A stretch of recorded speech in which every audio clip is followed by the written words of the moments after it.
Comme je vous le disais tout à l'heure, cette fête du Corpus Christi, cette fête Dieu, est pour nous fondamentale. Et pour moi, prêtre, c'est chaque année avec beaucoup d'émotion que je fête cette solennité. En effet, à mes yeux, pour un prêtre, ce qui est central dans son ministère, c'est le service de l'Eucharistie. Ainsi, chaque jour, quand je célèbre la messe, je vis intensément ce moment où, étendant les mains au-dessus de l'autel, le curé d'Ars a pu dire que le prêtre faisait descendre Dieu sur l'autel. Et chaque jour, après la messe, je me dis, tout est accompli. Et le reste des actions est un plus. Mais le central, c'est la messe, c'est l'Eucharistie pour nous tous ici. Le Christ nous le dit, « Ma chair est la vraie nourriture et mon sang est la vraie boisson. » Alors aujourd'hui, en cette fête Dieu, prions intensément l'Esprit d'envoyer des prêtres dans le monde. Il n'y a pas d'Eucharistie sans prêtre. Il n'y a pas d'Église sans Eucharistie. Alors oui, c'est un jour de joie, mais c'est toujours aussi un jour de douloureuse joie. En effet, je vous le disais, il y a 60 jours, nous fêtions Pâques.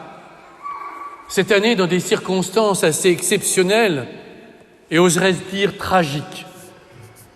Nous fêtions Pâques les églises vides. Une première dans l'histoire de l'Église. Mais si nous fêtions la résurrection du Christ,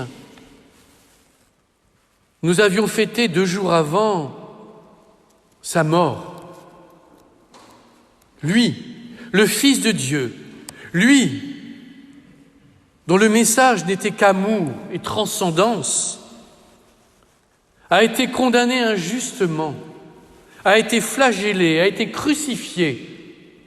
On lui a percé le côté. C'est pourquoi aujourd'hui, je ressens cette douloureuse joie en pensant à toutes les douleurs du Christ. Mais je ressens une douleur quand je vois comment aujourd'hui, nous chrétiens de France, nous fêtons la fête Dieu. Et c'est une douleur pour moi. Cette nuit, à 3h du matin, j'ai été réveillé et je suis allé visionner sur Internet ces processions qui étaient données il y a à peine 50 ans, et encore dans certains diocèses, aujourd'hui, à l'occasion de la fête Dieu.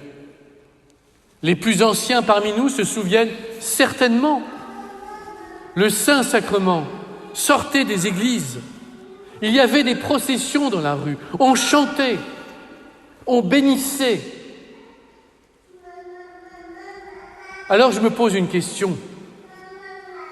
Alors que nous sommes prompts à râler contre la suppression du lundi de Pentecôte ou du jeudi de l'Ascension, nous laissons tomber en désuétude nos fêtes. Car dans la plupart des paroisses aujourd'hui de France,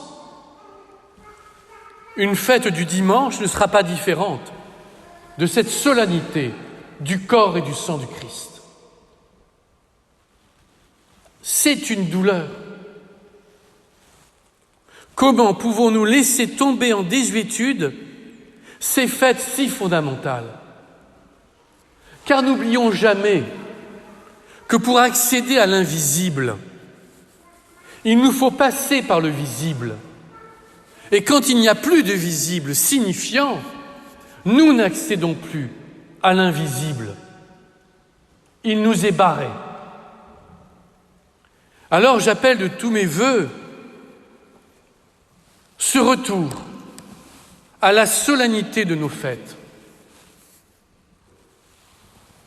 Dieu est Dieu. Et jamais nous ne l'adorerons assez. Jamais. Alors oui, cette fête pour nous tous chrétiens est fondamentale. Et je suis certain que tout à l'heure, tous et toutes, même avec vos masques, vous communierez d'une manière différente. Dieu se donne. Et en se donnant, il nous donne la vie. Et nous, en le recevant, nous demeurons en lui, pour que lui demeure en nous. La messe est un moment fondamental pour nous chrétiens. Sachons lui donner, lui redonner toute sa solennité. Nous, chrétiens, avons d'être des hommes et des femmes d'action pour transformer le monde. Nous sommes des adorateurs et nous sommes appelés à adorer.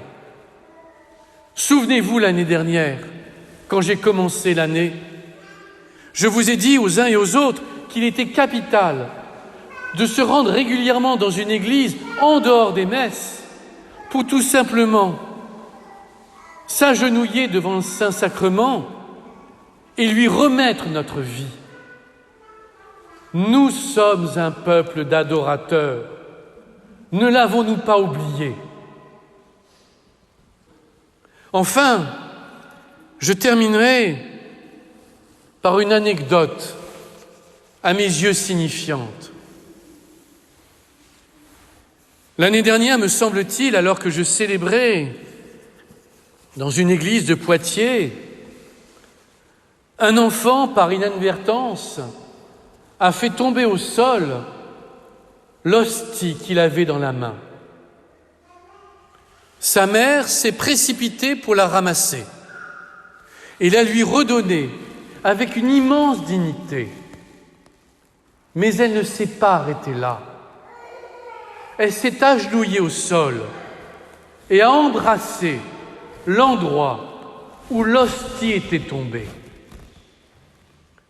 Et en vous racontant cette histoire, j'ai les larmes aux yeux et je suis plein d'émotions. Je vois encore cette femme se jeter au sol et embrasser le sol, là où le corps du Christ était tombé. Et je nous pose une question à laquelle je nous laisse répondre. Qu'aurions-nous fait à sa place? Amen.